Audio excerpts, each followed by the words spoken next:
2020년 11월 12일 과학의 진실과 오류 제9주차 강의를 시작하도록 하겠습니다.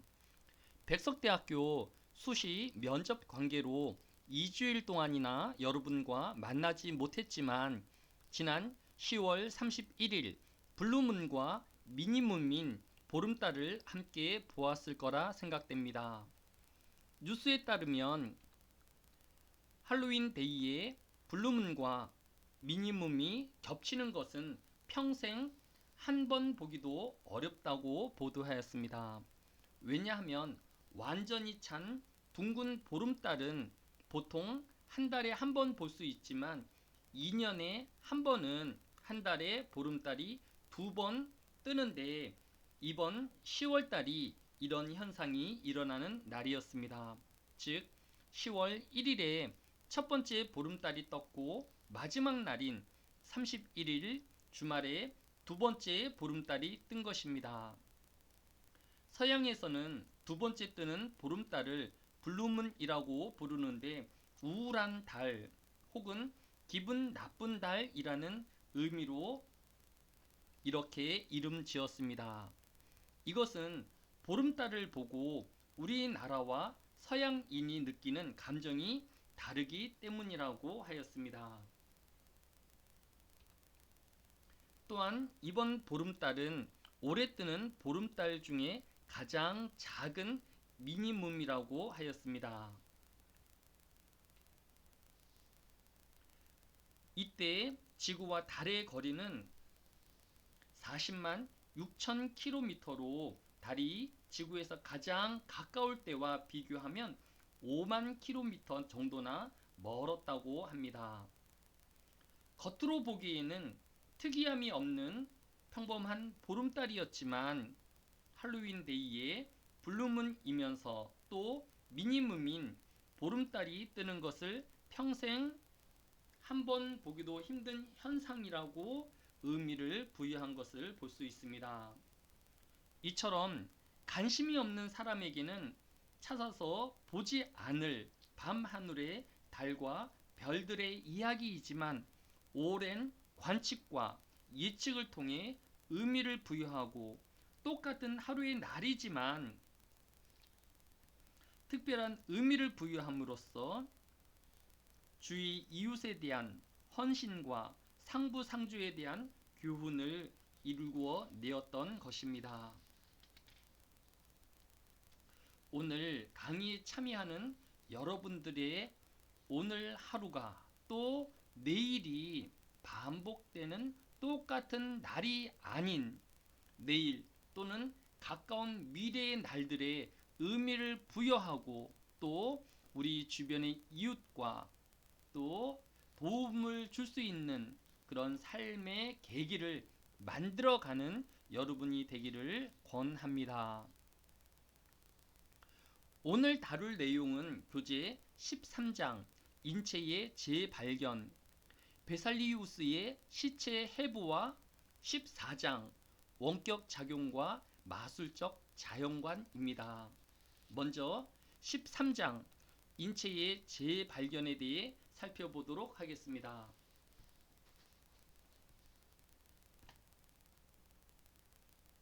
저자는 13장을 시작하는 124페이지 첫 번째 줄에서 우리가 기억해야 할 책 두 권이 1543년 한 해에 모두 출간되었다고 하였습니다. 그 책 중에 첫 번째 책은 지난 시간에 다룬 코페르니쿠스의 천체의 회전에 대하여와 오늘 소개할 안드레아스 베살리우스의 인체의 구조에 관하여입니다. 먼저 지난 시간에 살펴본 1543년 코페르니쿠스의 천체의 회전에 대하여라는 책은 이제 우리가 일반적으로 많이 사용하는 코페르니쿠스적 전환 또는 코페르니쿠스 혁명이라고 부를 인류사의 핵을 그은 책이 되었습니다. 코페르니쿠스는 이 책에서 수천 년 동안이나 주장되어 왔던 태양이 지구 둘레를 도는 청동설이 아닌 지동설을 주장함으로써 움직이는 것은 별들이 아니라 우리 자신이었음을 일깨우게 되었습니다. 이제 과학은 일반적인 자연 안에서 발견되는 것이 아니라 인간이 자연에 부과하는 것이라는 사유의 전환이 이루어지게 된 것입니다. 이처럼 인류의 사고의 전환점이 되었던 1543년 바로 그 해에 인체에 대한 중세기적 시각을 흔들 또 한 권의 획기적인 책인 안드레아스 베살리우스의 인체의 구조에 대하여라는 인체 해부학 책이 출간된 것입니다.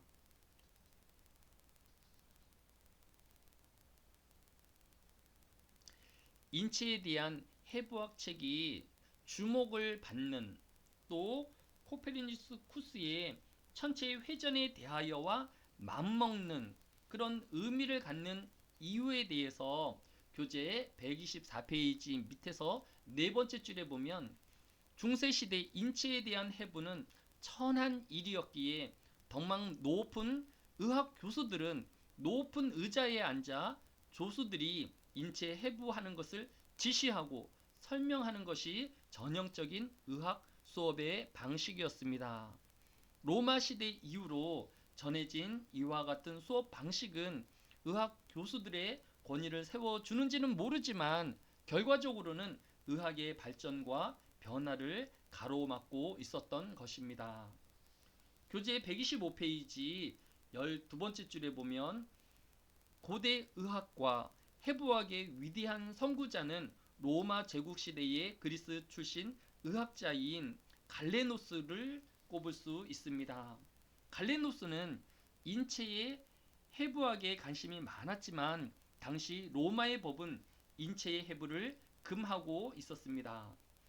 그래서 그는 인체와 구조가 유사하다고 생각되어지는 돼지 또는 원숭이들의 연장류를 해부하고 연구하였기에 갈레누스의 해부학은 오류로 가득 찰 수밖에 없습니다.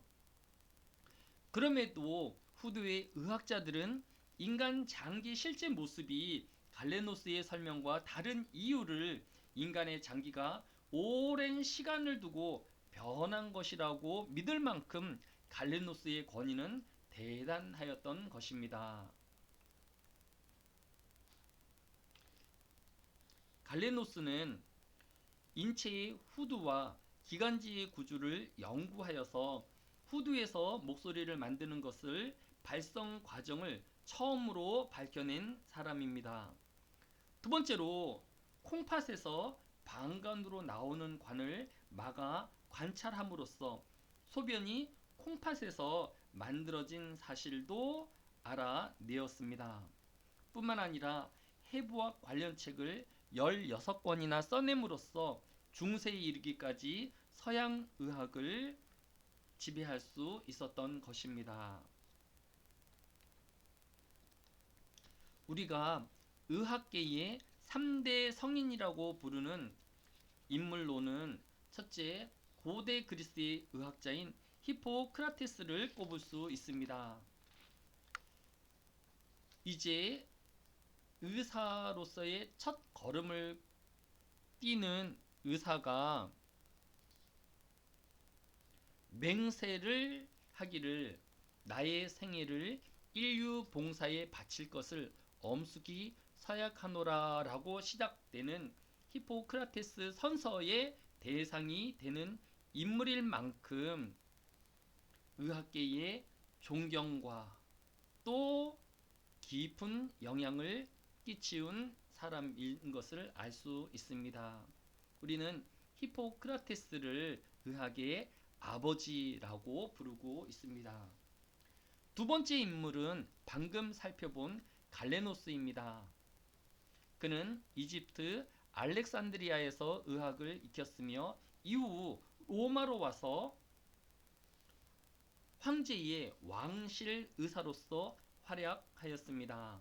갈레노스는 고대 그리스 의학의 성과를 집대성하여 해부학, 생리학, 병리학에 걸친 방대한 의학 체계를 만들어냈고 이것은 이후 수천 년 동안이나 유럽 의학을 지배하였던 것을 볼 수 있습니다. 끝으로 세 번째 인물이 이분 신하입니다. 교재 125페이지 밑에서 두 번째 줄에 보면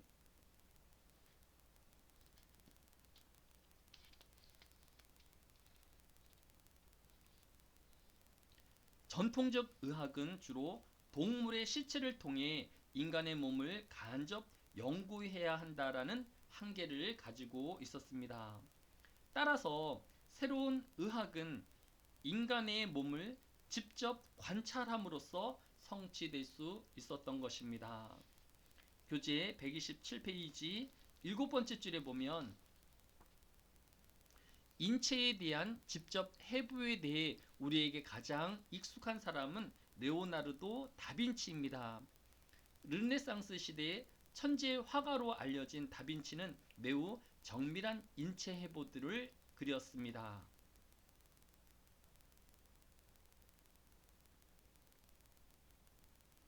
최근 왕국 왕립 자선 단체인 로열 컬렉션 트러스트 측은 다빈치가 남긴 30여 점의 인간 해부도의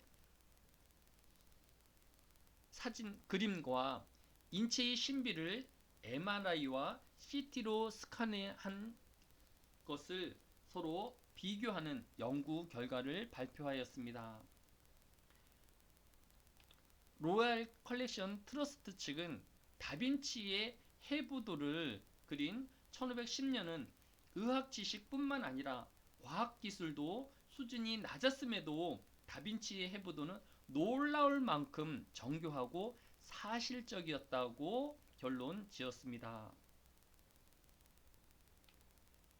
또한 영국의 큐레이터인 마틴 크레이트는 다빈치는 인간의 혈관, 심장의 움직임, 척추, 심지어 자궁 속의 알까지 정교하게 그려내었다라면서 이 해부도는 당시 의료계의 발전에 지대한 영향을 미쳤다고 평가하였습니다. 역사가들에 따르면 다빈치는 이 해부도를 1510년부터 다음해까지 20여 구의 시체를 샅샅이 해부해 근육과 뼈까지 생생히 그려낸 것으로 전해지고 있습니다. 당시 교황 레오 10세는 이러한 다빈치의 인체 해부를 막기 위해 로마 장터의 출입을 금지시켰을 정도라고 합니다.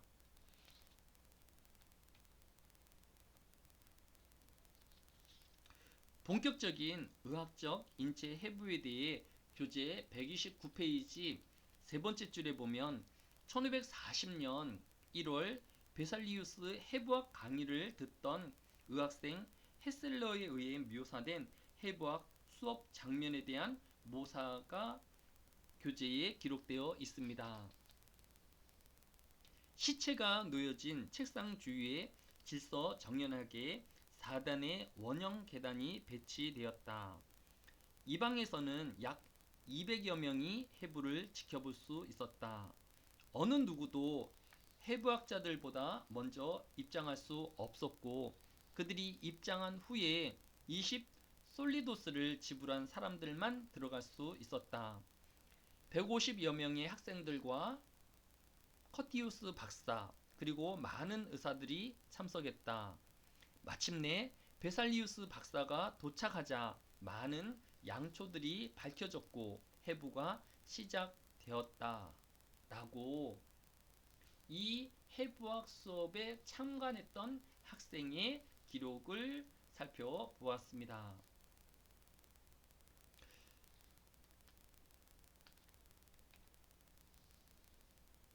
교재 129페이지 밑에서 다섯 번째 줄에 보면 1543년 베슬리우스는 인체 해부에서 얻어진 지식들을 정리하여 의학의 역사상 경이로운 저서로 기억되어지는 인체의 구조에 관하여를 출판하였습니다.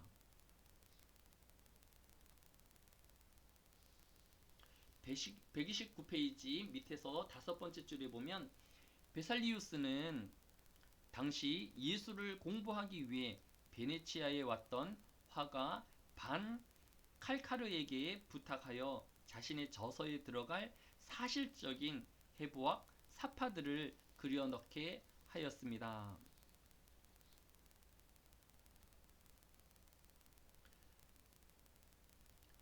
베슬리우스의 이러한 노력으로 오늘날 그는 해부학의 창시자로 존경받고 있으며 베살리우스 덕분에 그 당시까지 천하게 취급받았던 외과 의사의 지위가 내과 의사만큼 향상되었고 그간의 질병관을 깨며 새로운 해부 병리학을 탄생시키기에 이른 것입니다.